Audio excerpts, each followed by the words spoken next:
Good afternoon, fifth grade champions. Yesterday we began reading The Sign of the Beaver, and we are going to continue that today. Hope you will enjoy it. This is one of my all-time favorite books, and as I told you yesterday, it received the Newbery Honor Award, and you can see that here on the front cover. So we're going to continue in the middle of page 9. It was a good life with only a few small annoyances buzzing like mosquitoes inside his head. One of them was the thought of Indians. Not that he feared them. His father had been assured by the proprietors that his new settlement would be safe. Since the last treaty with the tribes, there had not been an attack reported anywhere in this part of Maine. Still, one could not entirely forget all those horrid tales. And he just didn't like the feeling he had sometimes that someone was watching him. He couldn't prove it. He could never see anything more than a quick shadow that might be a moving branch, but he couldn't shake off the feeling that someone was there. One of those pieces of advice his father had been so fond of giving him had been about Indians. They won't bother you, he said. Most of them have left for Canada. The ones who stay don't want to make any trouble. But Indians take great stock in politeness. Should you meet one, speak to him just the same as to the minister back home. Matt had seen his father follow his own advice. Once, when they had tramped a long way from the cabin, they had seen in the distance a solitary, dark-skinned figure. The two men had nodded to each other gravely and lifted a hand in salute, exactly as if they had been two deacons passing in the town square. But how could you be respectful to a shadow that would not show itself? It made Matt uneasy. He had grown used to the stillness. In fact, he knew now that the forest is rarely quiet. As he tramped through it, he was accompanied by the chirping of birds, the chatter of squirrels, and the whine and twang of thousands of bothersome insects. In the night, he could recognize now the strange sounds that used to startle him. The grunt of a porcupine rummaging in the garden, the boom of the great horned owl, the scream of some small creature pounced upon in the forest, or the long, quavering cry of the loon from the distant pond. The first time he had heard that loon call, he had thought it was a wolf. Now he liked to hear it. Mournful as it was the cry of another living creature. Matt would warm his shoulder into a comfortable spot in the hemlock boughs that made his mattress, pull the blanket over his head to shut out the mosquitoes, and fall asleep, well satisfied with his world. He would have liked, however, to have someone to talk to occasionally. He hadn't reckoned on missing that. For much of the day, he was content to be alone, tramping through the woods or sitting on the bank of the creek, dangling his fish line. He was like his father in that. But there were times when he had thought he'd like to share with someone, with anybody, even his sister Sarah, though he'd never paid much mind to her at home. So he was not so quick-witted as he should have been when unexpectedly someone arrived. Chapter 3. He was sitting on the flat stone that served as a doorstep, waiting for his supper to cook. The late sun slanted in long yellow bars across the clearing. The forest beyond was already in shadow. Matt was feeling well pleased with his day. That morning, he had shot a rabbit. He had skinned it carefully, stretching the fur against the cabin wall to dry. Chunks of the meat were boiling now in the kettle over the fire, and the good smell came through the door and made his mouth water. In the dimness of the trees, a darker shadow moved. This time it didn't disappear. It came steadily nearer. He could hear the crackle of twigs under heavy boots. Matt leaped to his feet. "Pa?" No answer. It wasn't his father, of course. It couldn't be. An Indian? Matt felt a curl of alarm against his backbone. He stood waiting, his muscles tensed. The man who came tramping out from the trees was not an Indian. He was heavy-set, the fat bulging under a ragged blue army coat. His face was almost invisible behind a tangle of reddish whiskers. Halfway across the clearing, he stopped. "Howdy," he called cheerfully. "Hello," Matt answered uncertainly. Was this someone who ought to be greeted like a deacon? The stranger came closer so that Matt could see the small blue eyes that glittered in the weather-hardened face. The man stood deliberately taking his time looking over the cabin and the cornfield. "Nice place you got here." Matt said nothing. The man peered curiously over Matt's shoulder through the open door. He could easily see that the cabin was empty. "You all alone here?" Matt hesitated. "My father's away just now." "Be back soon, will he?" Matt was puzzled by his own unwillingness to answer. He ought to be glad to see anyone after all these days alone, but somehow he wasn't. He didn't quite know why he found himself lying. "Any time now," he said. "He went back to the river to get supplies. He might be back tonight. When I saw you coming, I thought it was him." "Guess I surprised you. Reckon you don't get much company way off here." "No, we don't," Matt answered. "Then your pappy wouldn't want you to turn away a visitor, would he?" the man asked.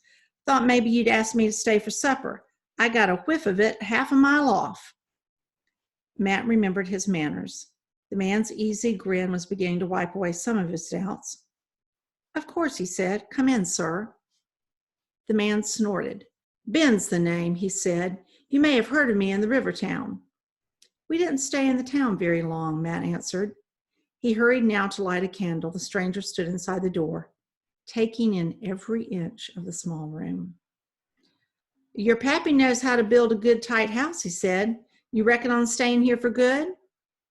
"It's our land," Matt told him. In the candlelight, the room looked snug and homey, something to be proud of showing off to a stranger. "My mother and sister will be coming soon." "More folks coming all the time," the man said. "Time was you could tramp for a month and never see a chimney. Now the towns is spreading out from the river in every which way." His eye fell on the rifle hanging over the door. He let out a slow, admiring whistle and walked over to run his hand along the stock. "Mighty fine piece," he said. "Worth a passel of Beaver." "My father wouldn't sell it," Matt said shortly. He was busying himself now to make his stranger welcome. He scooped out a good measure of flour, stirred in some water, patted the dough out on a clean ash board, and propped it up in front of the fire to bake. He laid out the 2 bowls on the table and 2 pewter spoons. He poured molasses into the 1 pewter dish, then he labeled the hot stew into the bowls. The way that stew disappeared, the stranger couldn't have eaten a meal for a good while. Matt took a very small share for himself.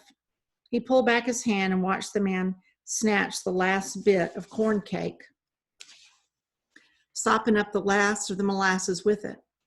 Finally, Ben pushed back his stool and drew the back of his hand across his beard. "That was mighty tasty, son, mighty tasty. You wouldn't have a mite of tobacco now, would you?" "I'm sorry," Matt said. "My father doesn't have any." "Pity. Can't be helped, I suppose." In the easy silence that followed, Matt decided to ask a question of his own. "Are you traveling to the river?" Ben snorted again. "Not likely. I'm keeping as far off from that river as I can till things quiet down." Matt waited. "Tell the truth, I got away from that town just in time. Weren't nothing they could prove, but they sure had it in for me. So I says, 'Ben,' I says, 'you've been planning on getting yourself some beaver pelts. Looks like now's the time to get moving. I aim to settle in with the Redskins a bit, maybe move on north.'" "You mean you're going to live with the Indians?" "Could do worse. I can bed down about anywheres." It certainly looked as though, invited or not, Ben was planning on bedding down right here in the cabin. He had eased himself off the stool and sprawled out on the floor, his shoulders propped up against the wall. He pulled a dirty corncob pipe from his pocket and stared down at it ruefully. "Pity," he said again. "Meal like that needs baccy to settle it right." He put the pipe away and shifted his heavy bulk against the wall. "When I was not much more in your age, he drawled, well fed and ready to talk. I'd spend the whole winter with the Redskins. Hunt with them, trap. Easy to pick up their lingo. Still remember a deal of it. But this country isn't the same anymore. You got to go west. Aha, maybe, to get any decent trapping. The Indians still hunt here, don't they? Matt asked. The Indians is mostly cleared out of these parts, Ben told him. What wasn't killed off in the war got took with the sickness. A deal of them moved on to Canada. What's left makes a mighty poor living, game getting so scarce. Where do they live? Roundabout, Ben waved vaguely toward the forest. They make small camps for a while and then move on. The Penobscots stick like burrs, won't give up. They still hunt and trap, no way to stop them. Never get it through their heads they don't still own this land. You never see none of them. My father did once. Do they speak English? Enough to get what they want. They pick it up from the traders. What pelts they can scrape together they take into the towns. They can strike a sharp deal. You got to know how to handle them. Reason you ain't seen them, he went on. They got enough sense to clear out of these parts when the bugs is bad. They move off, the whole lot, down to the coast to get their year's mess of clams. Should be moving back about now. They'll stay the summer and then go off for the big hunt come fall. Them hunts, he remembered, ain't nothing like them nowadays. Bows and arrows was all they had. Still use them some if they can't lay hands on a gun. I got so I was damn near as good as any of them. Don't suppose I could hit a barn door now.